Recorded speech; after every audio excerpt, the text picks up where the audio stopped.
Are you leading your home, or are you just trying to manage everything that gets thrown at you? Because there is a huge difference. And sadly, for most carers, we don't even realize when we've slipped into survival mode. We're just reacting, just trying to get through the day.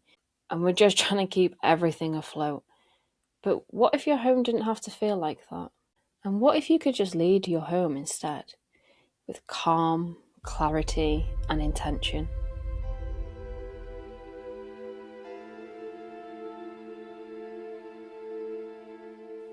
By the end of this episode, you'll understand the difference between simply managing your home and leading it, so that you can move out of constant reaction and into something that actually feels steady.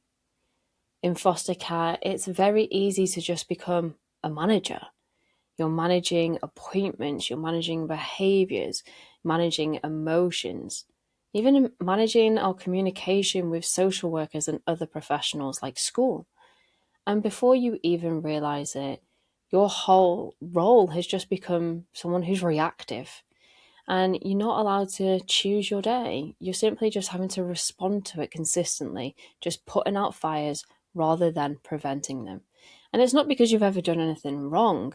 It's just because of the systems around fostering. It is just reactive. Things change quickly, information comes late or not at all. And quite often, we don't even have any control over any situation. So naturally, we just fall into this place of reacting. But over time, that way of living can just become exhausting. And this is where we start to see a shift, because just managing keeps us in survival mode.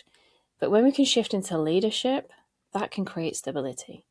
And leadership says, this is how my home feels.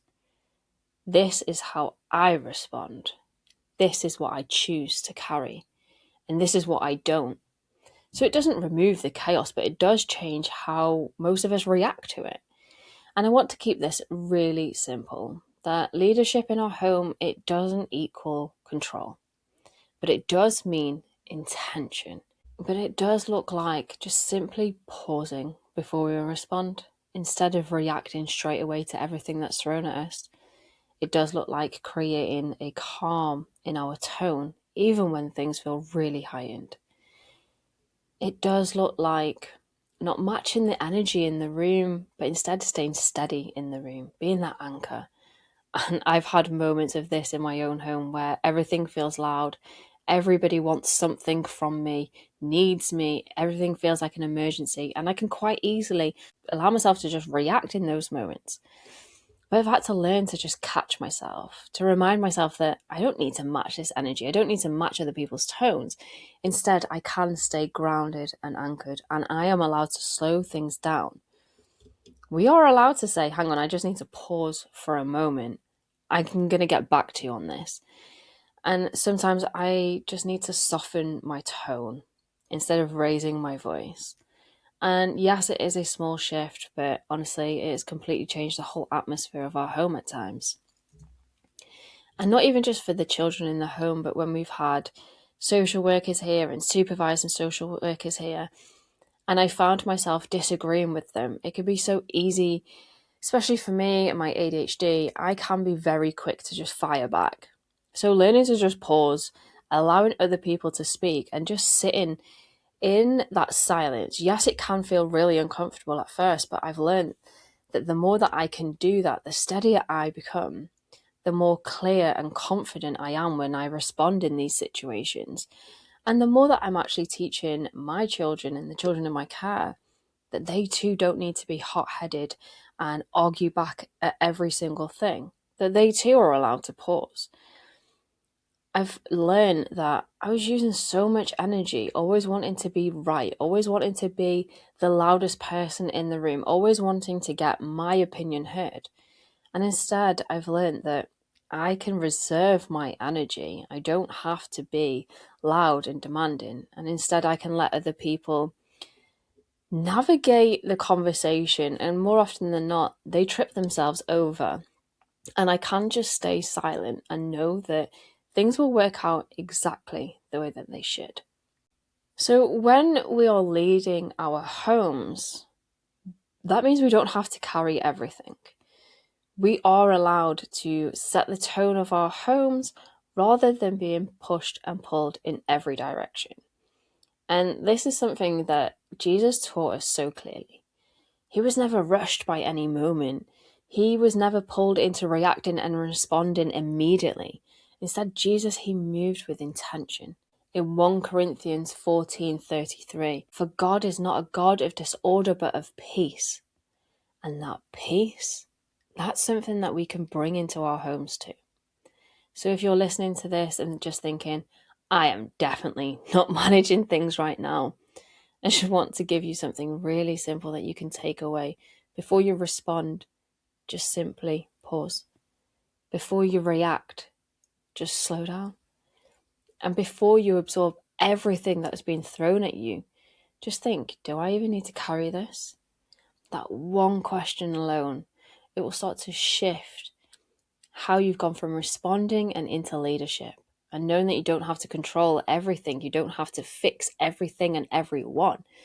You just need to start leading your home in a small, steady, intentional ways. And over time, this does change everything. It changes how we are seen by other professionals, but also by the children in our home. We are allowed to anchor ourselves into being slower, being steadier, and not constantly having to battle everything that is thrown at us. True leadership starts when we can slow down. True leadership starts when we say, I choose the peace in my home above wanting to please everybody else around me. And getting comfortable to say no. I say no more now than ever before on my journey. And I've become extremely comfortable with saying no, knowing what I stand for, praying over my home, and not letting other people rush and push me into decisions that may not be of any benefit to me or the children in my home. I learned to stay steady, to be calm and grounded.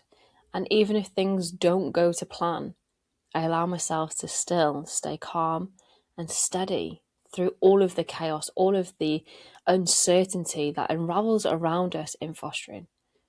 I don't know the path. I don't know everybody's blueprints. I don't know the blueprint for my own life. All I know is God has got me, God has got you, and He has the children that we care for. And that alone is more than enough to carry us through each and every day. So thank you for being a huge part of the Fostering Kingdoms community. And if this episode resonated with you, I'd love to invite you to be an active part of this community by liking this video, subscribing to the podcast, and share it with a fellow foster carer who may need to hear this today. And if you're looking for more support and resources, you can find everything over at fosteringkingdoms.com. But if you're not ready to leave yet, don't worry, we can still hang out some more.